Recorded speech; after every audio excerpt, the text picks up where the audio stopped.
I'm 54. I wake up at 3 every morning and I function fine. Maybe this is just how it is now. I hear some version of this almost every week. And it makes sense that you land there because when you've been getting 5 to 6 hours for years, maybe decades, and you're still running your life, it starts to feel like your body has just adjusted. Friends say the same thing. Your doctor probably hasn't flagged it. And there's a general assumption that with aging, we just need less sleep. But that's not what the research shows. The National Institute on Aging still recommends 7 to 9 hours for adults, including those 65 and older. Yale Medicine confirms the same. The recommended range for someone in their 30s versus their 70s is identical. In this video, I will walk you through the data showing you why 5 to 6 hours sleep matters more than it feels like it does, 3 common reasons that keep people stuck there, and 3 things you can look at this week to start changing it. Hi there, I'm Kat Fu and I run the Longevity Vault. I have 2 master's degrees, including one in biomechanical engineering from Stanford University. I've been in health optimization since 2007 with a focus on sleep and longevity. So let's start with why this matters, because 5 to 6 hours doesn't usually feel urgent. It shows up as smaller things that are easy to overlook. Little stressors hit harder, patience gets thinner, your body composition shifts in the wrong direction, even when your nutrition and training haven't changed. I hear this from many. They'll say they know they're more reactive, but they've put that down to work life or age. Many of them don't connect it to sleep first. In 2021, Stanford's Departments of Neurology and Psychiatry published a study of over 4,000 adults aged 65 to 85. They compared those sleeping 7 to 8 hours with those getting 6 hours or less. The shorter sleep group had higher rates of depression and higher body mass index. And this was in otherwise healthy adults without dementia or Alzheimer's. The same study also looked at amyloid-beta, the protein associated with Alzheimer's disease. They matched sleep duration to brain scans and found that the 5 to 6 hour group had more amyloid buildup in their brains. After controlling for age, education, and genetic factors, the pattern still held. So when you're living at 5 to 6 hours, the day-to-day friction, the shorter fuse, the harder to manage weight and brain fog, these often aren't separate problems. The longer horizon picture accumulates in the background. But the important thing to know is this: you can address them all. So the answer to do I just need less sleep is probably not.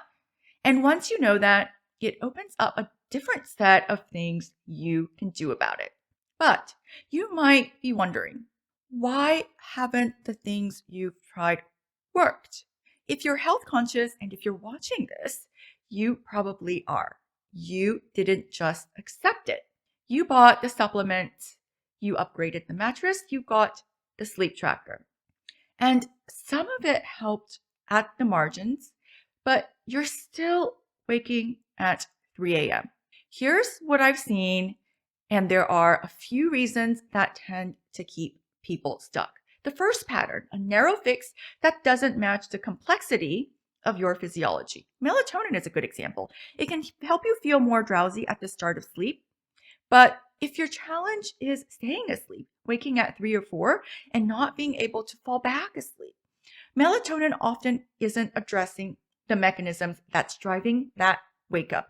In many cases, increasing the dose makes the pattern worse, not better. Cooling technology is similar.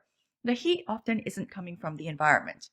In many cases, it's coming from inside, a core temperature surge driven by hormonal and circadian processes that might be under supported. The second pattern, trackers that observe but don't explain.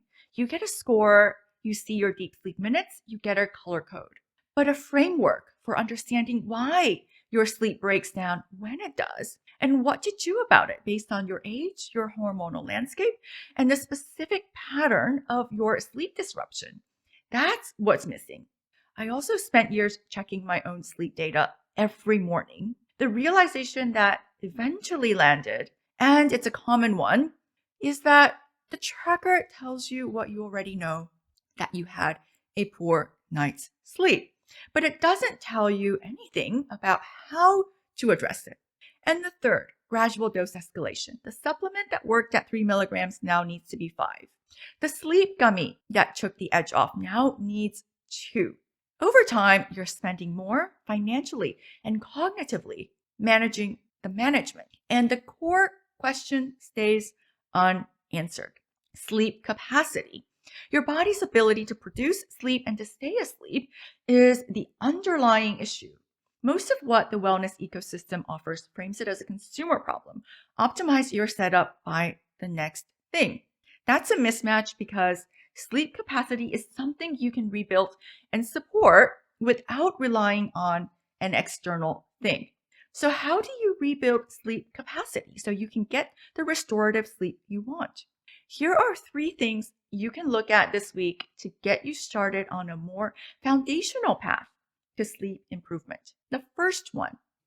By the way, if this helped, like, subscribe, and turn on notifications so you don't miss my next videos with more sleep insights that go beyond sleep hygiene. Now back to the video. Your sleep pattern tells you more than a wearable device. I fall asleep fine but wake at 3 points to a different set of causes than I can't fall asleep for 2 hours.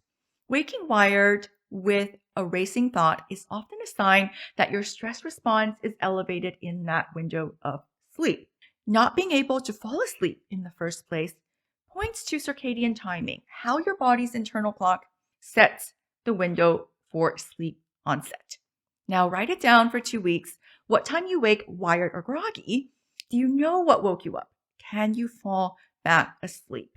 Because that pattern tells you where to look first. The second one, if your sleep got worse in midlife, look at what else changed. Body composition becoming more difficult to maintain, energy declining, recovery taking longer. These can be connected to the same hormonal and metabolic changes that are affecting your sleep. Testosterone and estrogen both influence metabolic health, stress reactivity, and circadian timing. So, if your sleep declined around the same time your body started changing, consider those together. And the third, do you know your ideal sleep window? Different people have different optimal windows, and this is more involved than a chronotype discussion. Your body's biological night, when melatonin rises, when core temperature drops, when your brain is most ready to enter and sustain deep sleep, varies between individuals, even for the same regular bedtime. 2 people going to bed at 10 can have different biological timing underneath, and their deepest sleep can fall in a different part of the night. So some people can get better sleep from 11 p.m. to 7, while another person can get better sleep from 9 p.m. to 6. If you don't know your ideal sleep window, adjust it gradually, 30 minutes at a time, earlier or later, and extend it to 1 or 2 hours before or after your regular sleep window and see how that affects your sleep. Sometimes people can get better sleep simply by adjusting when they sleep. And this brings me to the question for you to ask yourself that can help you reframe how you approach your sleep improvement. What is my body doing at 3 a.m. and why has it lost the capacity to stay asleep through that window? Because when you start there, the answers look different. You're not looking for something to override the wake up. You're looking at what's driving it. Circadian timing, hormonal changes, autonomic tone, the architecture of latter sleep cycles. The important part is this: your body hasn't lost the ability to sleep 7 to 8 hours. The mechanisms that govern sleep are still there. They need different support than what the wellness shelf offers, but they're not gone, and that's your starting point. By the way, if you have been taking melatonin for months and years and you are still struggling with sleep, I explain why that might not be the right tool for your sleep issues, how it might instead be making your sleep worse, and what you can do about it. I'll link to that video right here. Thanks for watching. I'll see you in the next one.